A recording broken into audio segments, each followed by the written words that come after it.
Assalamualaikum warahmatullahi wabarakatuh. Innal hamdalillah nahmaduhu wa nasta'inuhu wa nastaghfiruh wa na'udzubillahi min syururi anfusina wa min sayyiati a'malina. May yahdihillahu fala mudhillalah wa may yudlil falan tajida lahu waliyan mursyida.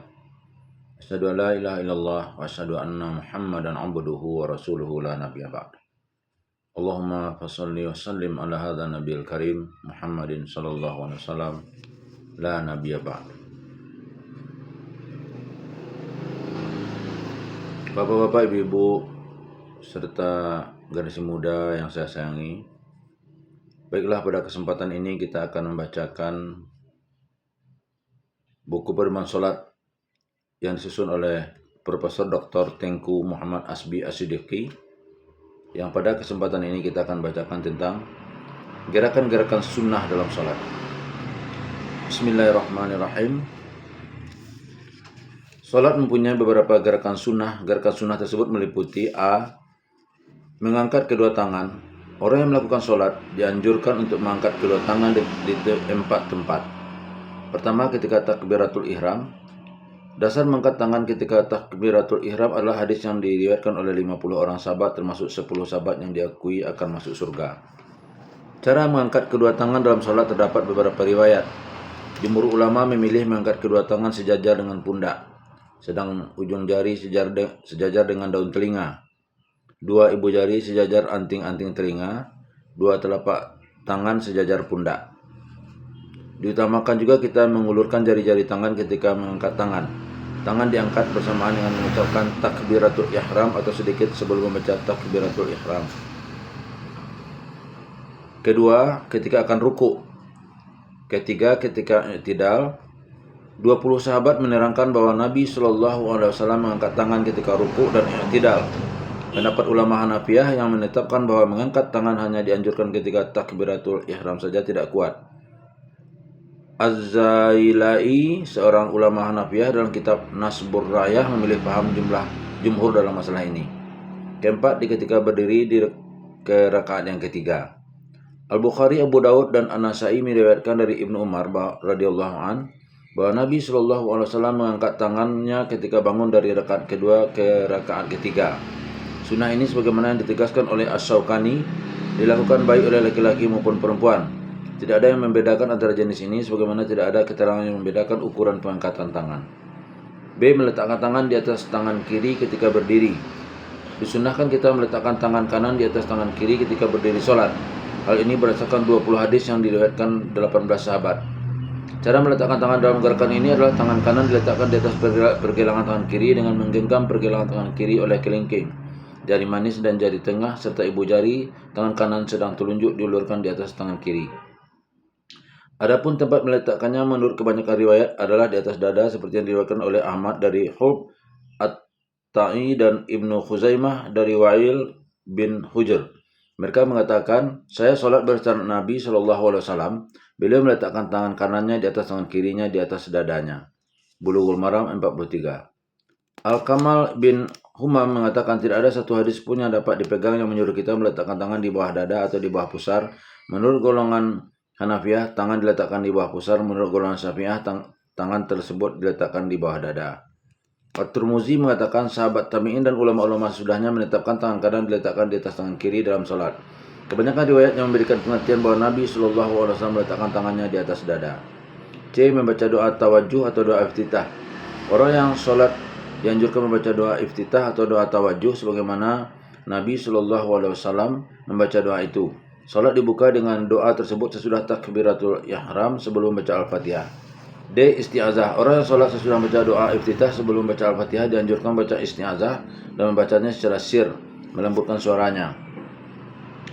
Ibnu Munzir mengatakan diperoleh keterangan bahwa Nabi SAW sebelum baca Al-Fatihah membaca A'udzu billahi minasyaitonir rajim. Saya berlindung kepada Allah dari setan yang kena rajam yang dilempar dengan batu. Ibnu Qayyim mengatakan karena iftitah hanya untuk rakaat pertama, demikian juga isti'azah. Inilah makna yang sebenarnya dari hadis-hadis mengenai bab ini. Asy-Syaukani mengatakan yang lebih aman adalah kita beramal menurut sunnah saja, yaitu membaca isti'azah di rakaat pertama. As-Syafi'i barang kita menjaharkan isti'azah atau mensirkan dalam salat. Hadis Abu Hurairah tentang menjaharkan isti'azah adalah dhaif. Membaca amin. Orang yang salat baik menjadi imam maupun salat sendiri, menjadi imam, makmum maupun salat sendiri, dianjurkan membaca amin sesudah membaca Al-Fatihah dijaharkan. Dalam salat jahar diisrarkan dalam salat sir. Para makmum dianjurkan membaca amin bersama imam, jangan mendahului atau setelah imam.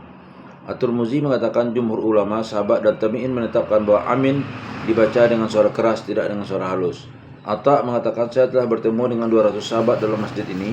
Apabila imam membaca waladhdallin, saya mendengar mereka membaca amin dengan suara lantang. Membaca surat atau beberapa ayat sesudah Al-Fatihah.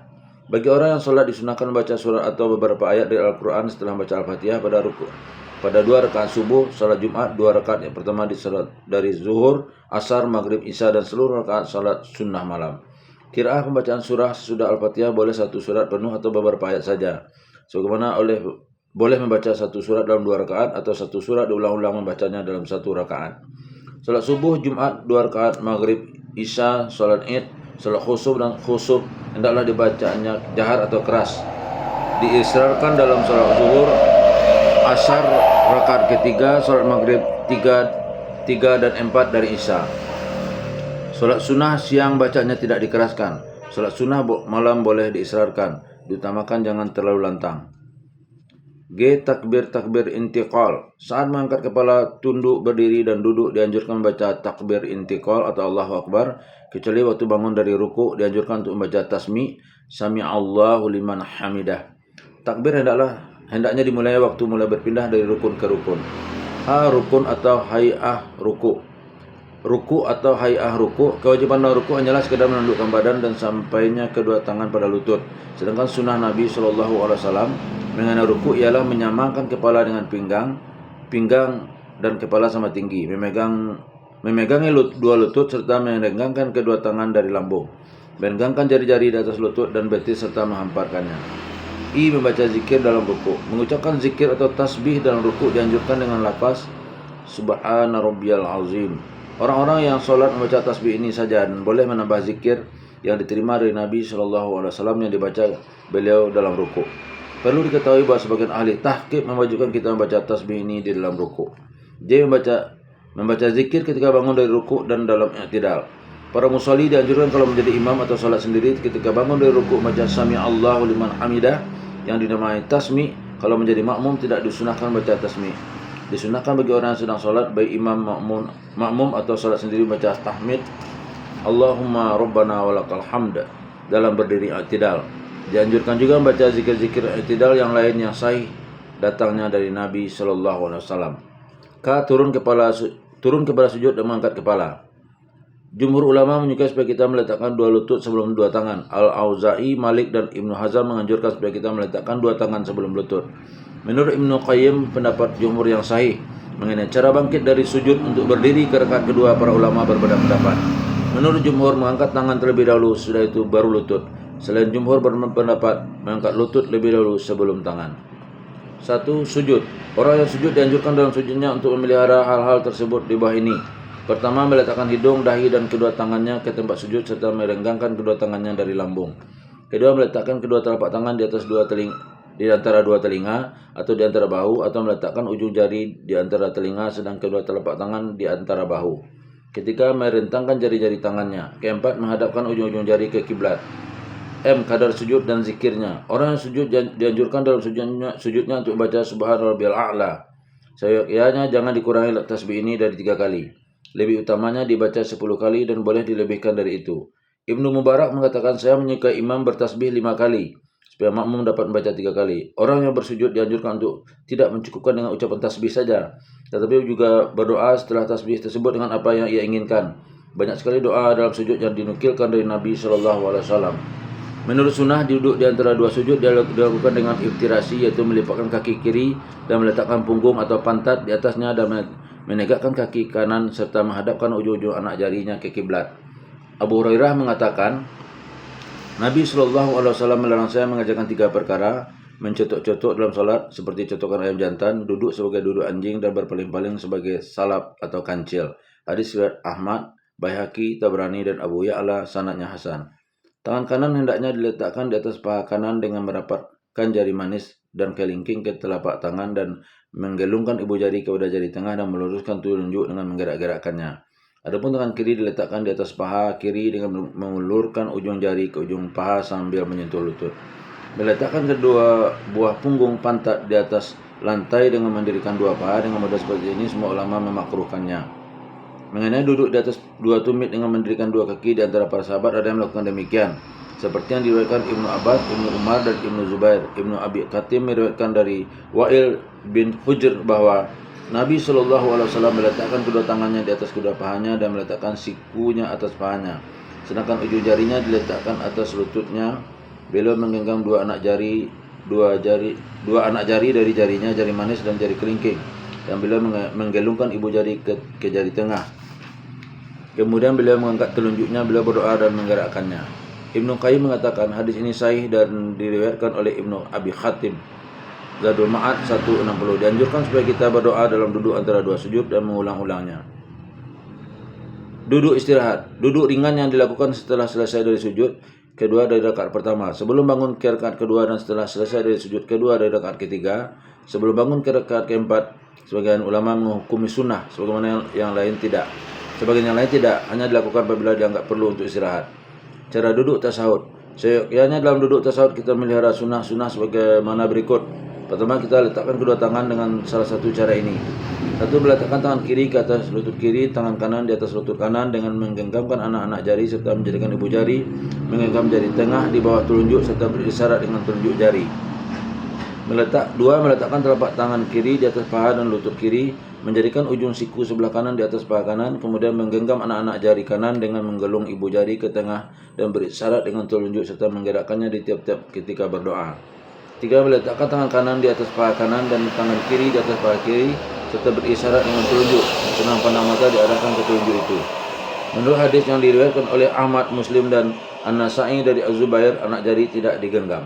Kedua, kita hendaknya beristirahat dengan berisyarat dengan telunjuk kanan yang sedikit ditundukkan sehingga bersalam, sebagaimana yang diterangkan oleh hadis Ahmad, An-Nasa'i, Ibnu Majah, Ibnu Kuzaimah dengan sanad yang baik. Telunjuk tersebut hendaknya digerak-gerakkan tiap-tiap berdoa sebagai tanda keikhlasan atau tanda tadarruk.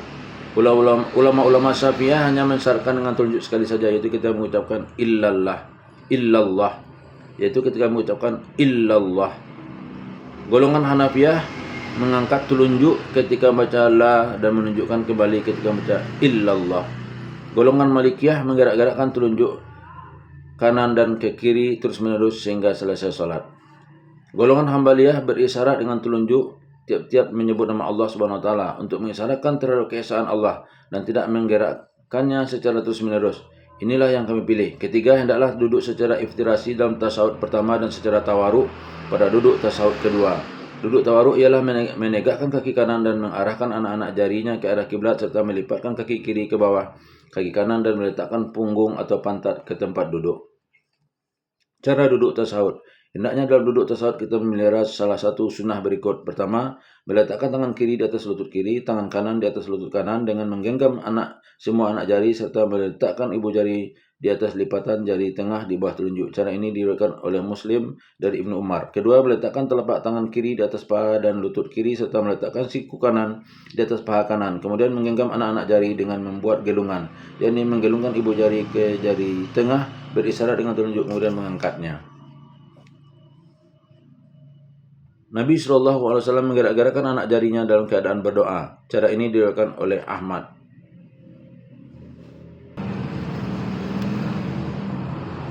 Menanggapi hadis ini, Al-Baihaqi berpendapat bahwa mungkin Nabi SAW tidak menggerakkan terus-menerus, hanya berisyarat saja saat beliau berdoa. Kita berpendapat demikian supaya sesuai dengan riwayat Ibnu Zubair yang diriwayatkan oleh Abu Daud dengan sanad sahih, bahwasanya Nabi SAW berisyarat saja dengan anak jarinya apabila beliau berdoa tanpa menggerak-gerakkannya. Al-Fathul Robani 4:20, demikian diterangkan oleh An-Nawawi. Ketiga, meletakkan tangan kanan di atas paha kanan, tangan kiri di atas paha kiri, berisyarat dengan telunjuk, serta tetap memandang telunjuk. Cara ini diriwayatkan oleh Ahmad, Muslim, dan An-Nasai. Hadis ini memberi pengertian bahwa kita cukup meletakkan tangan saja di atas lutut tanpa menggenggam anak jari dan berisyarat dengan telunjuk kanan. Hadis ini menyatakan pula bahwa menurut sunnah pandangan mata adalah tetap ditujukan kepada telunjuk. Keempat, berisyarat dengan telunjuk kanan serta menundukkannya sedikit sampai salam. Cara ini diriwayatkan oleh Ahmad, Abu Daud, An-Nasai, Ibnu Majah, Ibnu Khuzaimah dengan sanad yang baik dari Numair Al-Khuzai. Golongan Syafi'iyah hanya menganjurkan kita berisyarat dengan anak jari waktu membaca illallah. Golongan Malikiyah menggoyang-goyangkannya ke kanan dan ke kiri sehingga selesai sholat. Golongan Hambaliyah berisyarat dengan jari telunjuk setiap menyebut nama Allah sebagai isyarat keesaan Allah. Mengenai menggerakkan anak jari ketika membaca illallah sebagaimana dilazimkan oleh masyarakat Syafi'iyah, disebutkan dalam satu hadis yang diriwayatkan oleh Ahmad dan Al-Bazzar dari Ibnu Umar. Tetapi hadis ini tidak disepakati kesahihannya karena di dalamnya terdapat Kasir bin Zaid yang dianggap lemah oleh ulama-ulama lainnya. Inilah sunnah Rasul dalam meletakkan tangan di atas paha. Kami memilih cara yang dikemukakan Wail Ibnu Hujur walaupun semua cara ini boleh diamalkan. Tasyahud pertama. Jumhur ulama berpendapat bahwa tasyahud pertama adalah sunnah. As-San'ani dalam Subulus Salam mengatakan hadis yang menyatakan bahwa meninggalkan tasyahud pertama karena lupa ditambal dengan sujud sahwi menunjukkan bahwa tasyahud pertama jika tertinggal karena lupa dapat ditambal dengan sujud sahwi. Nabi SAW bersabda, "Sallu kama ra'aitumuni usalli." Salatlah kamu sebagaimana kamu lihat aku salat. Sabda Nabi ini menunjukkan bahwa tasyahud pertama adalah wajib. Tetapi apabila ditinggalkannya dapat ditambal dengan sujud sahwi. Mengambil dalil dengan dapat ditambal untuk tidak mewajibkan tasyahud pertama tidak dapat diterapkan kecuali ada dalil yang menerangkan bahwa tiap-tiap yang diwajibkan tidak dapat ditambal dengan sujud sahwi. Di antara ulama-ulama yang mewajibkan ialah Al-Lais, Ibnu Sa'ad, Ishaq, dan Ahmad. Dan itu adalah pendapat As-Syafi'i dan menurut satu riwayat dari ulama-ulama Hanifiyah. At-Tabari berhujah untuk mewajibkannya dengan alasan bahwa salat mula-mula difardukan 2 rakaat dan tasyahud adalah wajib. Ketika rakaat salat ditambah, maka tambahan tersebut tidak dapat menghilangkan rakaat wajib. Disukai agar duduk pertama diringkaskan. At-Tirmidzi mengatakan beginilah yang diamalkan oleh ahli ilmu. Mereka lebih suka agar seseorang jangan memanjangkan duduknya dalam tasyahud pertama, jangan membaca lebih daripada bacaan tasyahud. Ibnu Qayyim mengatakan, tiadalah dinukilkan oleh Nabi SAW bahwa beliau bersalawat dalam tasyahud pertama dan tidak pula beristiazah mohon perlindungan dari azab kubur, neraka, fitnah mati, dan fitnah dajjal. Menurut riwayat An-Nasai, terkadang Nabi SAW membaca salawat dalam tasyahud pertama. Kalau kita membacanya, maka hendaknya dibaca dengan seringkas-ringkasnya. Salawat tersebut boleh dibaca dengan salah satu lafaz yang diterima dari Nabi SAW sendiri. Salawat kepada Nabi dalam tasyahud kedua. Sebagian ulama menetapkan bahwa salawat kepada Nabi SAW dalam tasyahud kedua adalah mandubah dan bukan wajib dan bukan wajibah. Hal tersebut berdasarkan hadis yang diriwayatkan oleh Tirmidzi dan disahihkan oleh Ahmad. Sahibul Muntaka mengatakan, dalam hadis fadalah tersebut terdapat hujah yang tidak memandang bahwa salawat tersebut fardu, karena dalam hadis tersebut Nabi SAW tidak menyuruh orang yang tidak membacanya mengulangi salat. Asy-Syaukani mengatakan, tidak ada dalil yang sahih menurut pemeriksaanku yang menunjukkan kepada wajib salawat dalam tasyahud salat. As-San'ani mengatakan dalil-dalil yang diperoleh dalam masalah salawat tersebut menunjukkan bahwa salawat kepada keluarga Nabi SAW juga wajib. Ini adalah pendapat Al-Hadi, Al-Qasim, dan Ahmad bin Hanbal. Sebenarnya tidak ada alasan bagi mereka yang mewajibkan salawat kepada Nabi SAW yang berdalil dengan hadis ini untuk tidak mewajibkan salawat kepada al atau keluarga Nabi SAW. Karena perintah Nabi SAW yang di dalamnya tersebut salawat untuk al keluarga Nabi SAW. Pendapat An-Nawawi dan lainnya tentang ijma' yang menetapkan salawat untuk al adalah mandubah dan sunnah tidak dapat diterima. Kami berpendapat bahwa salawat kepada Nabi SAW belum sempurna dan belum dianggap kita telah memenuhi perintah sebelum mengucapkan lafaz yang diajarkan oleh Nabi SAW yang di dalamnya terdapat salawat untuk al atau keluarga Nabi SAW. Seseorang bertanya kepada Nabi SAW, kami membaca salawat atasmu. Nabi menjawab dengan lafaz yang terdapat di dalam hadis salawat. Karena itu orang yang tidak bersalawat untuk al berarti dia belum bersalawat sesuai perintah. Juga orang yang meninggalkan ucapan kama shallaita hingga akhirnya berarti tidak memenuhi perintah. Membedakan lafaz-lafaz salawat dengan cara mewajibkan sebagian dan mensunahkan sebagian tidak punya dalil sedikit pun. Doa sudah tasawuf akhir dan sebelum salam. Kita dianjurkan berdoa sesudah tasawuf akhir sebelum salam dengan apa yang kita kehendaki, baik mengenai kebaikan dunia maupun mengenai kebaikan akhirat. Doa yang dikehendaki adalah mutlak, baik yang maksur yang diterima dari Nabi SAW maupun yang tidak maksur.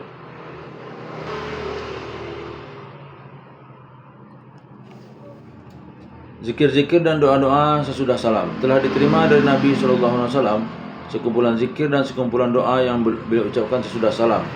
Orang yang sholat disunahkan baca doa-doa dan zikir-zikir tersebut, jumlahnya lebih dari 19 macam. Billahi taufiq wal hidayah. Wassalamualaikum warahmatullahi wabarakatuh.